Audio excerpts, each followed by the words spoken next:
बातमी आहे। परळीचे माजी नगराध्यक्ष दीपक देशमुख यांनी आज राष्ट्रवादी काँग्रेस शरदचंद्र पवार पक्षात प्रवेश केलाय। परळी नगर परिषदेत विकास कामात भ्रष्टाचाराचे आरोप त्यांनी केले होते आणि यावेळी खासदार बजरंग सोनावणे, आमदार जितेंद्र आव्हाड आणि पक्षाचे नवनिर्वाचित प्रदेश सरचिटणीस राजभाऊ पडही उपस्थित होते। देशमुख यांचा प्रवेश धनंजय मुंडेंना मोठा धक्का मानला जातोय। यावेळी त्यांनी आमदार धनंजय मुंडे यांच्यावर सुद्धा गंभीर आरोप केलेत।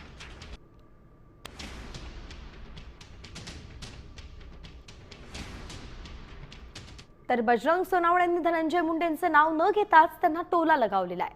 विधानसभेला माझी चूक झाली, मात्र आता कुणाची ताकद आहे हे कळेलच असं सूचक विधान त्यांनी केलंय।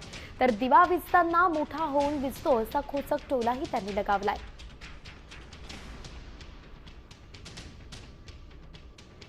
नाही, मला कुणाची किती ताकद आहे ह्याचं दूध का दुधावर पाणी का पाणी आता कळेल।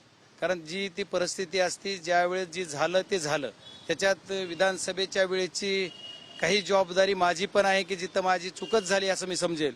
त्याच्यामुळे हा विषय आता डबल बोलायसारखा नाही, पण विधानसभेचा विषय ठीक आहे, पण दिवा विजताना मोठा होऊन विजतो।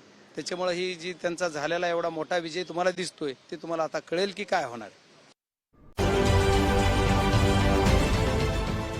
देश विदेशातील प्रत्येक घडामोडींचे लाईव्ह अपडेट मिळवण्यासाठी आता साम टीव्हीच्या सर्व सोशल मीडिया प्लॅटफॉर्मला लाईक, फॉलो आणि सबस्क्राईब करा। तसंच सर्व नोटिफिकेशनसाठी बेल आयकॉन प्रेस करायला विसरू नका।